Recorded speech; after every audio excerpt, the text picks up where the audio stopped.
We start.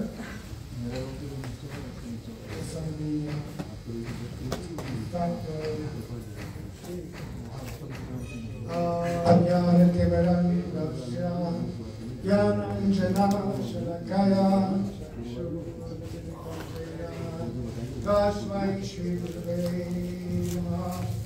Guruve Gaurachandaya Radhikaye Kadalaye Krishnaya Krishna Bhaktaya Dadvataya Namaha. Yam Ramachandra Manupeta Veta Kritam Tapakelo Viraha Kartara Pajumava Sutitan Maitaya Vivedus Sarvabhutam Hridayam Narayanam Namaskritya Naram Chaiva Narottamam Vyasam Tato Jayam Vinayam Bhaktavihina Vadad Lakshaya Vitaschakamadi Vajay Vanayatam Charanam Vrinde Namaste Charanam Devasmi Rajivami Tvayadina Ikidayadate Brahmayanam Charanamike Vancha Kapdurvascha Vipa Sindhu Devacha Vidanam Pavaribhyo Vaishnava. So we begin this most auspicious ceremony, but I offer first our most humble, respectful, loving obeisance under the lotus feet of our beloved Diksha Guru, Srila A.C. Bhaktivedanta Swami Prabhupada, and the same heartfelt, loving obeisance unto Shiksha Sannyas Guru, Nityaveda Vavishta Vishnavada, Stone, Dhansat Sri Srimad Bhaktivedanta, and to our exalted Rupa Guru Varga, and the seven Vaishnavas and Vaishnavis. So as Vaishnavas, we have many wonderful holidays, each more amazing and wonderful than the next. But the Vyasa Puja Day, it must be considered most important, because this is the day when we honor the appearance of our Guru, remembering all of his teachings, all of his gifts to us, to the world. And our entire fortune, our entire good fortune, our entire life is indebted to that personality. And I was remembering how Gurudeva would say that sometimes on these days, we're so busy arranging for festivals, decorating, even bathing, so many things are going on that we don't have time to reflect and meditate, and we're just so busy. And he said, time to time, we may pause and a tear may come, remembering our beloved Gurudeva. And that occurred to me while I was sitting here, that I just got here yesterday in a flurry, all the traveling, adjusting, and then this morning, everything bustling, all coming about. And it really wasn't until I sat here and looked over and began to realize the magnitude of this day, the sense of debt, and much more, the sweet remembrances of our time with Srila Gurudeva. Even though I wasn't one of the devotees that had extensive personal association, he put me in Bangalore. We traveled around the world with so many people, and I even asked him once, Gurudeva, you go all around the world? All your sannyasis are traveling, they get to hear from you all the time, associate, hear your instruction. I'm a sannyasi, shouldn't I travel with you too? And he said, this was in Bangalore, and he was sitting on a nice little platform. And he leaned down and he looked at me and he said, no, because I have ordered you to be here, you should stay here. But with that simple instruction, he also imparted a very deep sense of what we had also received from our Srila Prabhupada, that association with Sri Guru is not dependent on physical proximity. It's dependent on how much you are hearing, absorbing, and dedicated to the instruction of your Guru. And if you have that, then he's never separated from you, never for a moment. And so this was the strength upon which the Western preaching established by Srila A.C. Bhaktivedanta Swami Prabhupada, how all his thousands of disciples always felt so connected, even though most of us never had any personal association, physical, face-to-face. But never for a moment did we feel separated from him, always felt his power, his energy, and his blessings by carrying out his orders. And then so I was trying to think about what to say about the speciality of Srila Gurudeva, because it's unlimited what you could say. But I was looking and remembering Chaitanya Charitamrita, Adi Leela, chapter 1. How many people here have read Chaitanya Charitamrita? Adi Leela. 1, 2, a few. Yeah, you always, I remember you always reading all the books. You read that, right? Yeah, of course. In that first chapter, there's the Mangalacharya, the benedictions, and then Krishnadas Kaviraj Goswami gives an elaboration on the principle of Guru Tattva. And in that, he describes all the different forms of Guru, but particularly Shiksha Guru and Diksha Guru. And how they are, Diksha Guru, if there are many different kinds of people, Diksha Guru is the one who gives you your mantras, gives you your initiation, right? And Shiksha Guru is one who gives you relevant instruction for your practice and advancement in bhakti. Sometimes Diksha Guru and Shiksha Guru are the same, but invariably in the life of the disciple, because usually the disciple is significantly younger than their guru, their Diksha Guru may leave this physical plane, leave our vision. And then it becomes incumbent on the disciple in order to continue to follow and understand and advance in the gift given to him by Diksha Guru, that is, he got a Shiksha Guru of similar mentality, similar goals, similar teaching, and someone who has natural affection for you. And in the history of the Krishna consciousness movement in the modern age, in the modern era, our Srila A.C. Bhaktivedanta Swami did so much. He spread Krishna consciousness all over the world in ways that had been predicted but had never been able to be conceived before. And I'm saying this, and I was considering this morning that actually the history of this, I'm almost 74 years old now, right? And so I'm the same age that Srila Prabhupada was when he was in his dynamic era of preaching all over the world. And that was some 45, 50 years ago. So for most people here, that history is very ancient. They have no connection with that. Right? It's like me trying to imagine Bhaktivedanta Thakur or Srila Bhaktisiddhanta Saraswati. We hear their teachings, but we didn't have any physical connection. But there are some of us that were personally with Srila Prabhupada, saw and participated in everything that he did, and then when he left, there was kind of a difficult time. Because all his disciples were so young, and even those who took on the mantle of becoming gurus and initiated people to continue to the line, all with the best intentions, but it's a very onerous position to be guru, to give initiation. Great, great responsibility.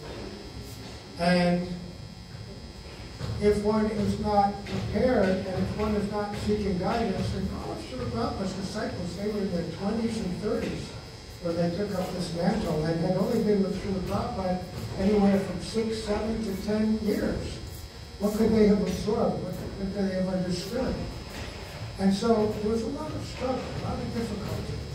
And I have to say that most of Srila Prabhupada's disciples gradually left the institution itself. Within their heart, his teachings, what he came to bring, that was there, but it became gradually covered over by lack of association, lack of inspiration. And of course, by his power and blessings, his movement continued to go on, and it's still going on in a very wonderful way. But for many, many, many of us, and I can speak for hundreds of my friends, we didn't have that association, and we became lost. Very, very lost. And I was always wondering, when will I ever get a chance to practice again? Maybe when I get old, maybe when I retire, I can go to Vrindavan, something like that. But they had no vision of it, and had no inspiration. And then one year, a friend of mine called me up and said, oh, this wonderful devotee from Vrindavan has come, associate of Srila Prabhupada. I described him somewhat, but not much. And so that year, 96, I only had a short window of opportunity, and I didn't get to see Gurudeva. But in the meantime, next year, my dear godbrother brought me the first 2 books. They were printed in English from Srila Gurudeva, and I read them cover to cover many times. And it was so inspiring, so attractive, so interesting. And then he told me who was the author of those books and who it was that he visited. And I said, that, I know him. I know him. He's the one who did the Samadhi for Srila Prabhupada. I saw him in Calcutta. I had seen him in 1977. I said, why did you tell me it was him that came? I would have come immediately. Anyway, I got to see him in 1997. And not just him, but so many of my old godbrothers and godsisters were there. And what struck me about the mood, even before I saw Gurudeva, I felt the affectionate mood of all of these devotees. And it reminded me of the mood of what ISKCON was like when I joined. When I first joined ISKCON, all the devotees there were so loving and so happy. And they always talked about their guru, Srila Prabhupada this, Srila Prabhupada that. And they were so kind. I said, I want to be like these people. They're so nice, they're so happy. And when I went to this festival that was being held in Pleasant Hill, Gurudeva was staying in a hotel called the Naria, in a suite, and his lectures were being given upstairs in this bowling alley, in this hall above the bowling alley. And all these old faces were there. I couldn't believe it. Everybody was so happy. And then Gurudeva began to speak, and it was so amazing. It was so beautiful. And I never heard anything quite like it before. Because, let's see, it was all so new. What I know, remember? No. The association of senior devotees in Norway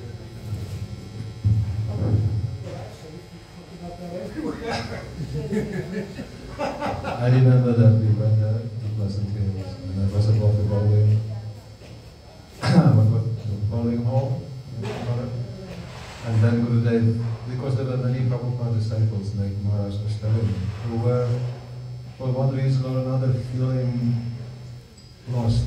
Yeah. We know some reasons, but I don't want to mention that. But they felt that they had no more any hope. And like Maharaj was telling, the fact that he remembers that this Vaishnava, he placed my Guru Maharaj in Samadhi. If I knew that, I would have come running at once. So these are the glories of Gurudeva, that who knows what service he is and still is doing together with Srila Bhaktivedanta, because their service is not stopping.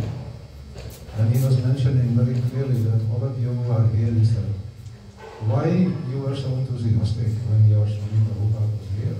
Because that association provided you a great happiness and inspiration within. And now you all become weak. So I want to mention and I want to offer you again associate with great souls, and you will become not only happy as before, more happy, because Ananda is ever increasing. So that was, I did this many times, Maharaj also.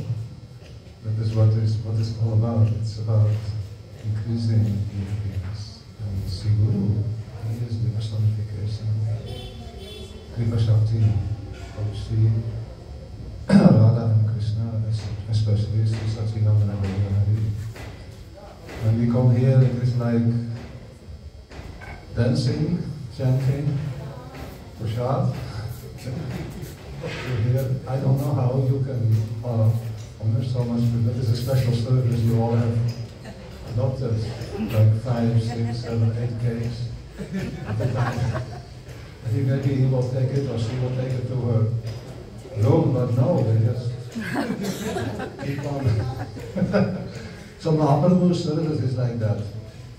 I just wanted to associate with that area where you can identify that here my happiness is increasing, here my inner nourishment is fully satisfied. And I remember some other things that went on that evening. Oh, Krishna Prince.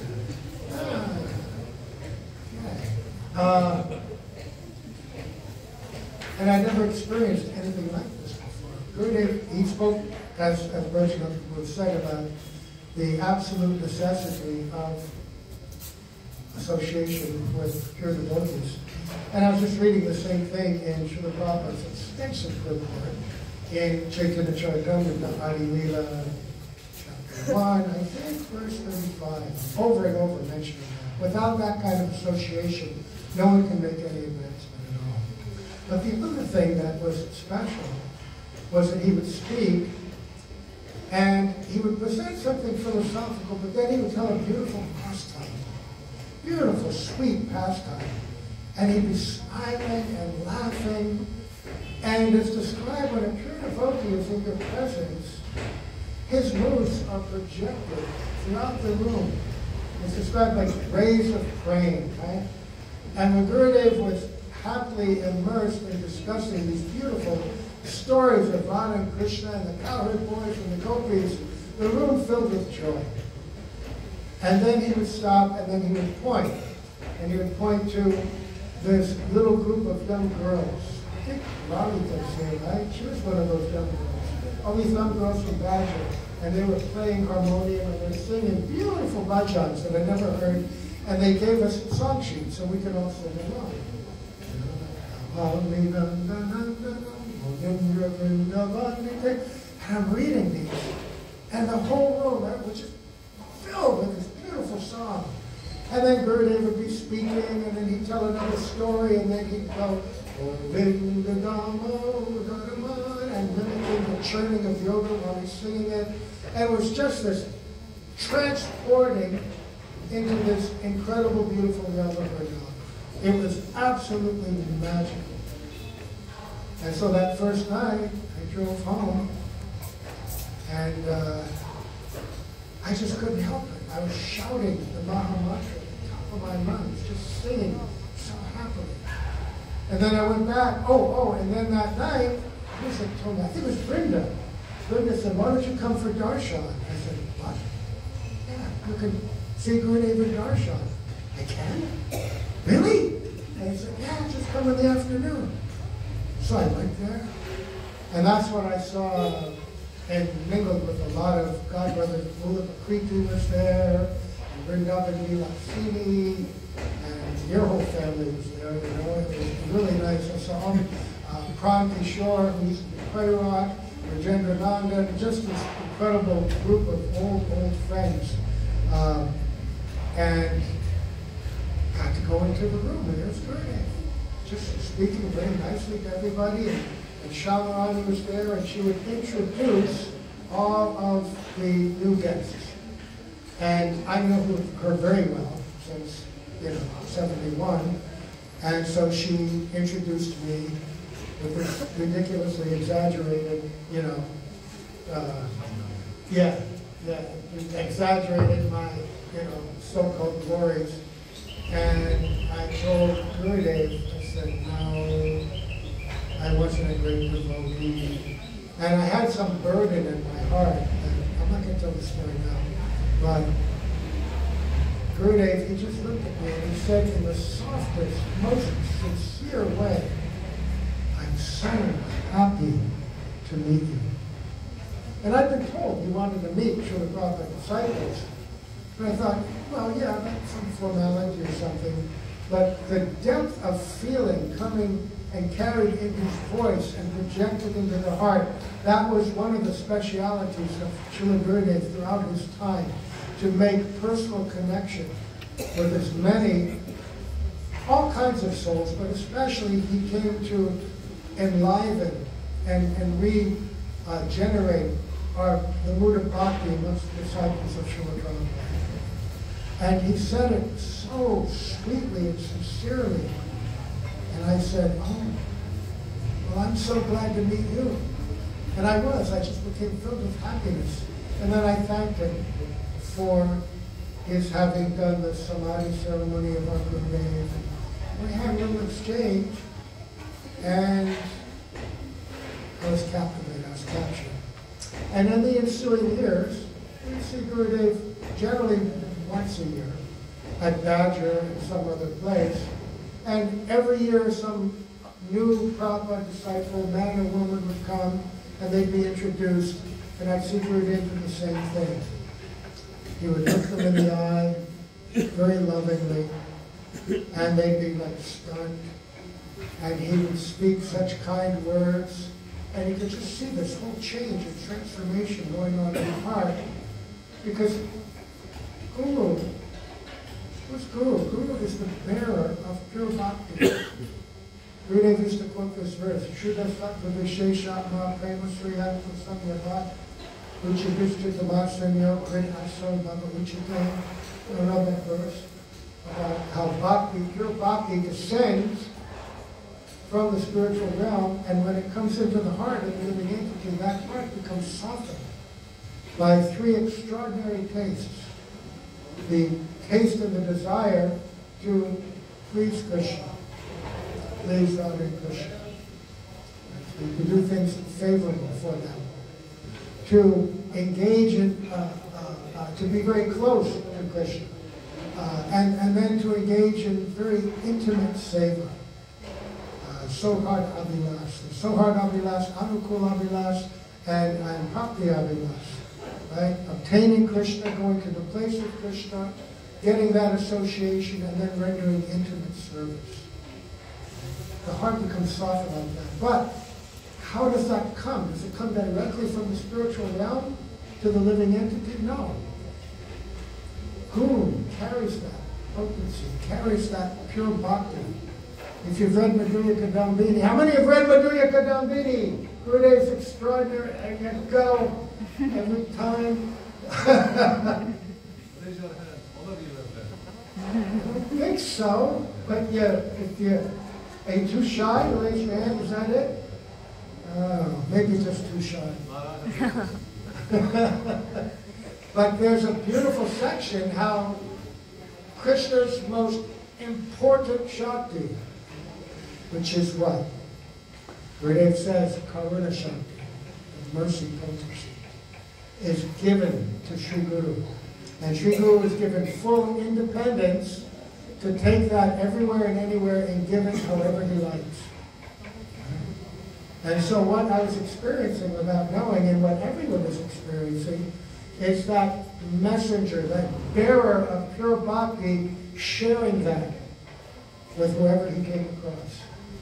Giving us a taste, giving us an appreciation of what was ahead of us on this beautiful, beautiful path. And so this was my introduction, and then went to the Parikram in 97, right? 1997. The first time lots of Westerners went was 96, I went 97. And then here's the thing. Here's the thing. One of the biggest obstacles that devotees have, if they have a very wonderful Diksha Guru, is thinking that in the physical absence of such a person, if I take a Shiksha Guru, am I rejecting my Diksha Guru? Is this proper? Is this a proper thing to do? And that's a doubt every disciple went through. I was going through it. So I was trying to divide it up. Oh, well, Shiksha Guru is like this, Diksha Guru is like this, and maybe so, your Shiksha Guru, you have this kind of relationship, and Diksha Guru, you have this kind of relationship. I was very confused. But there was a beautiful verse, verse 47, in that first chapter of Adi Lila, where Srila Prabhupada clearly cites that there's no difference between Shiksha and Diksha Guru. And one who discriminates like that is committing an offense. But I still couldn't grasp it. He also said, and this is an understanding that evaded me for a long time, that because of the Diksha and the Shiksha Guru, you may get instructions from the objective and the subjective ways of understanding and learning. And so, objective understanding is what? General instruction, reading Bhagavad Gita, reading Srimad Bhagavatam, broad instruction that applies to everyone. Subjective instruction is when you get personal direction that relates to you and your advancement. And that's why personal Shiksha Guru is so important. But I was wrestling with that in 97. But the Parikrams back then were very intimate. Not so many devotees were there, maybe a few hundred Western devotees. And in Vrindavan, not so many Indian devotees. So I think we only had like 3 buses. 3 buses, maybe. So not so many, maybe a few more. Anyway, so we got to hear from Gurudeva every day. And then one day, he was going to Mathura, to Devasthira. The construction was going on then, just in the very beginning stages. And there was a car going over, and so my good friend, Kishore, got me in the car. It wasn't like today. Back in those days, there weren't very many cars. Yeah, Maruti, little tiny thing, 10 guys inside it, crammed in this way and that way. Very small cars. Nobody had a car on Parikram, none of that.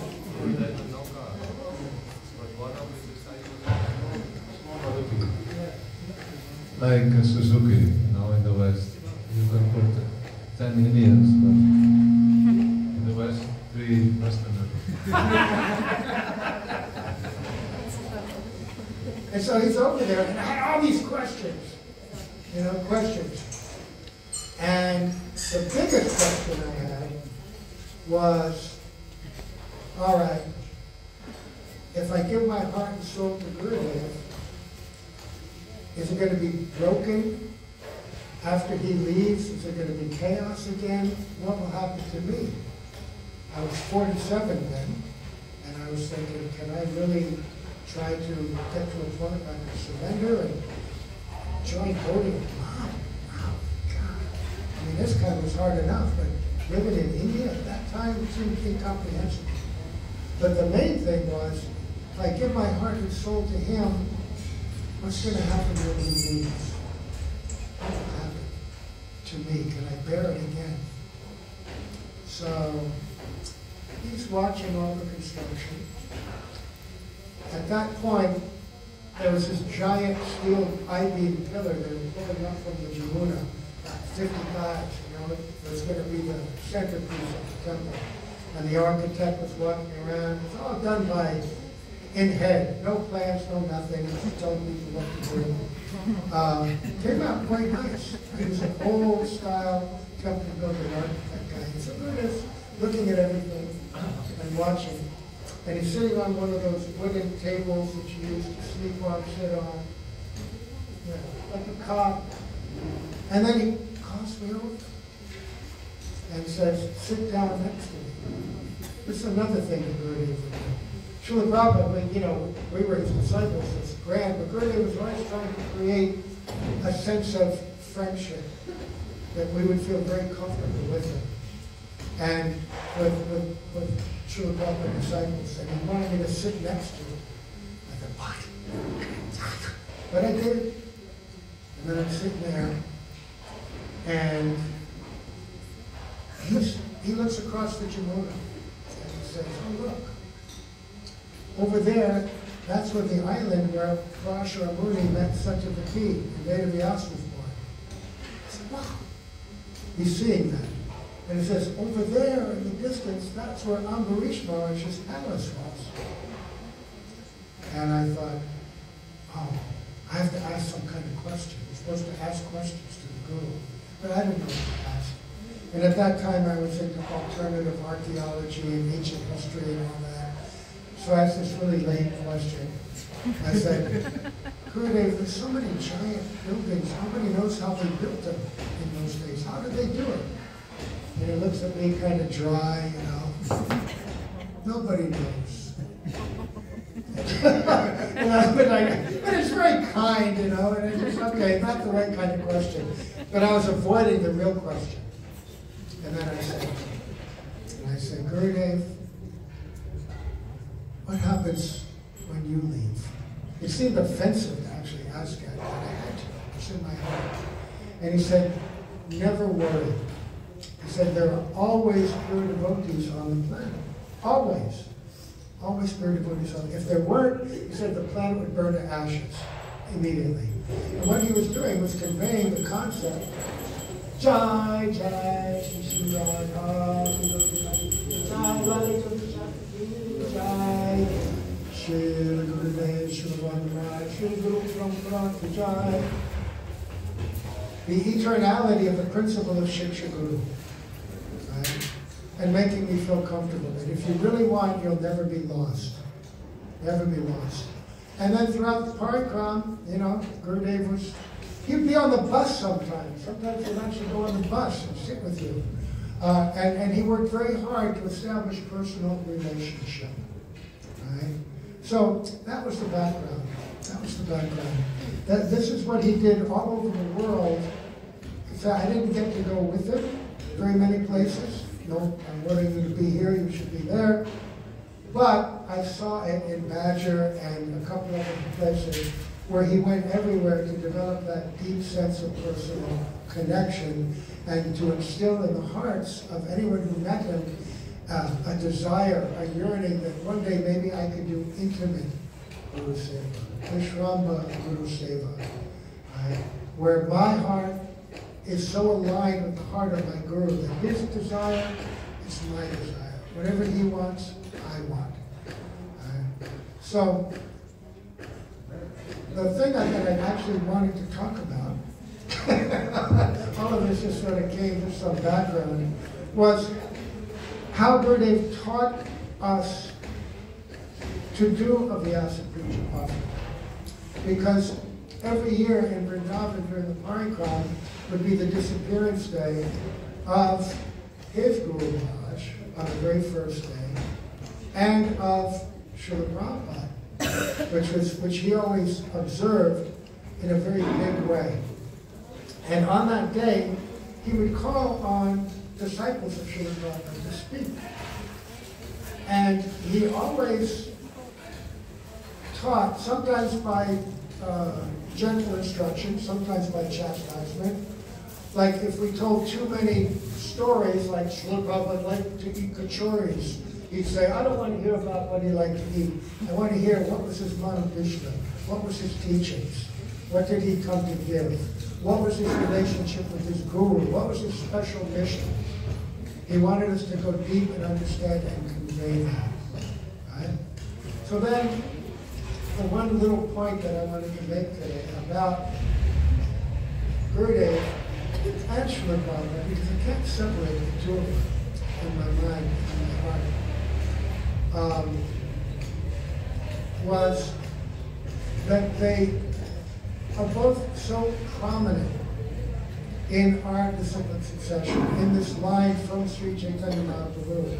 There are so many branches of the Chaitanya tree. Even to this day, there are many branches which are active and relevant, where people are developing connection with Mahaprabhu, establishing their connection, to the spiritual path. But we have a very special branch. First, which Gurudeva always stressed, and Srila Prabhupada also, that we are Rupanuga, coming in the line of Rupa Goswami, revitalized and given very specific direction through Bhaktivedanta Thakur, and then by Srila Bhaktisiddhanta Saraswati Prabhupada. And then we have a few people that speak about Srila Prabhupada, Srila Bhaktisiddhanta Saraswati Prabhupada. He had many extraordinary disciples. Many very amazing disciples.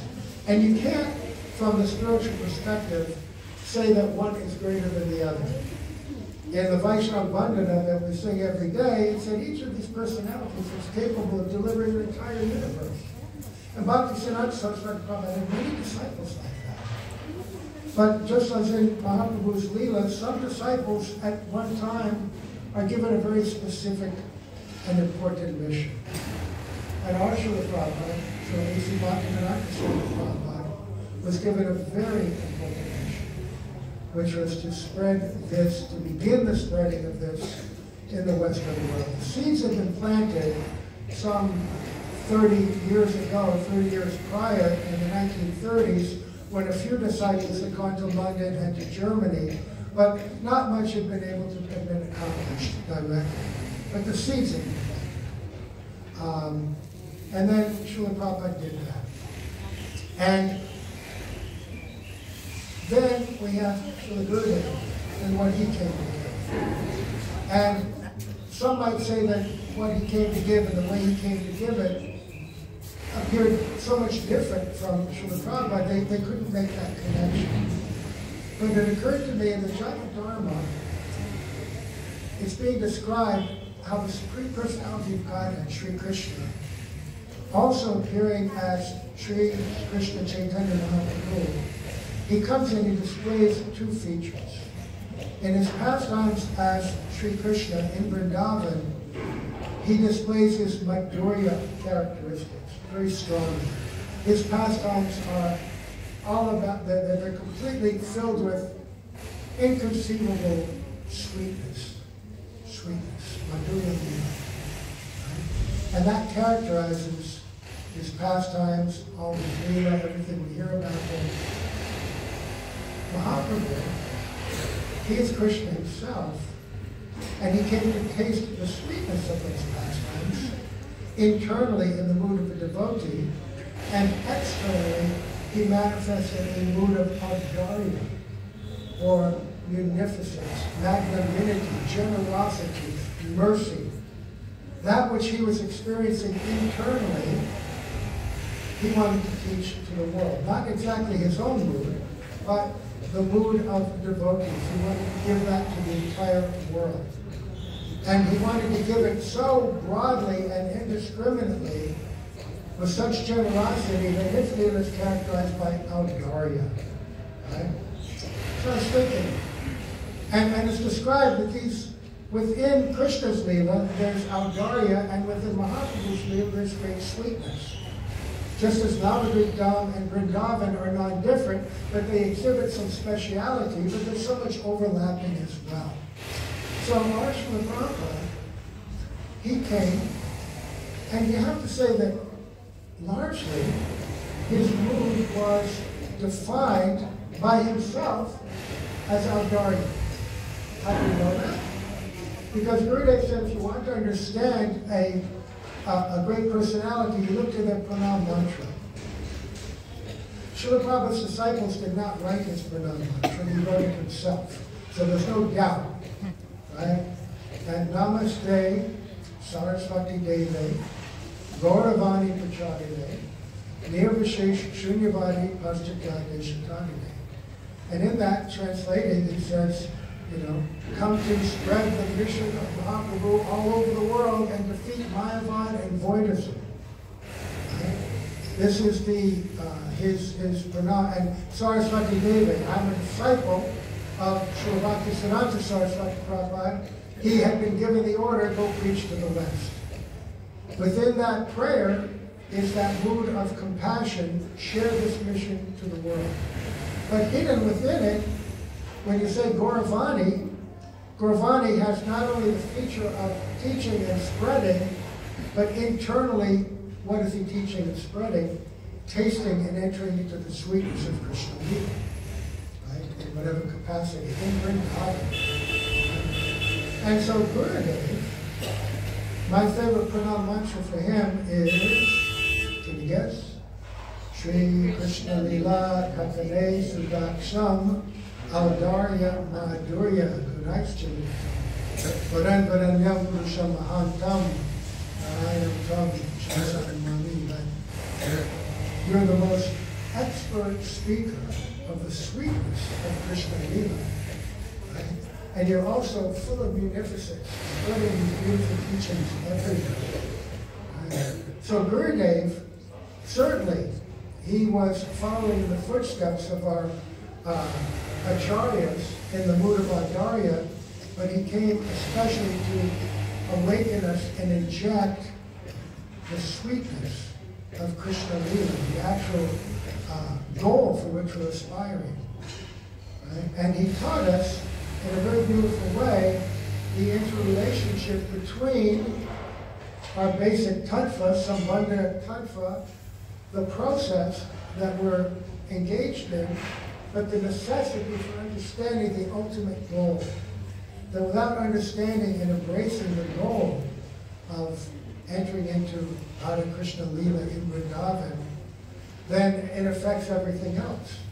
So Gurudev, he did both.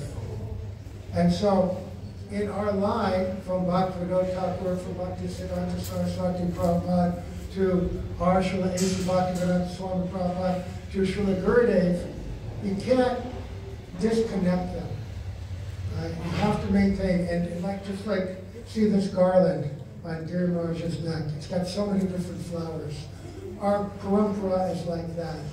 You can't take one flower out and say, this is the all in all. Each flower contributes to the purpose and beauty of the entire garland. And each of our acharyas have their own special role, their own special purpose, and they make up this beautiful garland of Audarya and Madhurya. And Srila Gurudev, he's created a legacy which is just now beginning to be understood. Right? This legacy of revealing, ultimately, that secret, Unnata Ujvala, that Unnata Ujvala Rasamsa Bhakti Sriyam, that Sri Chaitanya Mahaprabhu came to reveal to us. So, on this day, thinking of Srila Gurudev, remembering him, remembering the joy that he brought to us, the incredible teachings that he revealed and gave to us, the mercy that he imparted by giving us seva, giving us a role, giving us an opportunity to be one of his, in his gun, in his group. I'm just so overwhelmed with gratitude. And we're coming up very soon on the 20th anniversary in Vrindavan of when he made me take sannyas. I was thinking of that. So many things happened here in Vrindavan with Gurudev. I didn't ask for it. He made me take it. Parvati Bhakti Samprayatnaya, Ayayamama Mudikshamandam, Kripamudaya Paradukadukhi. Could say Sanatanam, but I say Narayanam Prabhunashrayami. That Gurudev, he forced us to drink the nectar of bhakti laced with renunciation. A gift which we can never repay. Never repay. But one day, if we pray very sincerely that we can somehow follow his footsteps, become a worthy disciple. And I say disciple, even though I took a picture from Srila Prabhupada, but sannyas is also a form of diksha. And shiksha is not different from diksha. We're definitely disciples of Srila Gurudeva. And I just pray to grow in my appreciation of him and his service, and that one day we can become a worthy representative of him and a genuine recipient of his mercy. And this is a great day. Again, Gurudeva Jai. Look at some beautiful things from Bhajana Prabhu. Thank you all for being here. Thank you, Maharaj, for being here.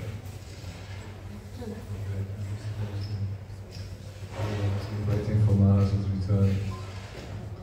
Gurudev ordered him to be in Bangalore due to circumstances beyond our ability, which is pretty much always situated.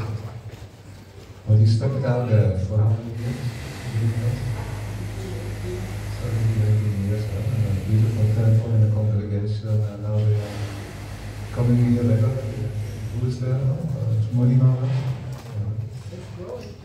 So by Maharaj's kindness, he has again taken a beautiful principle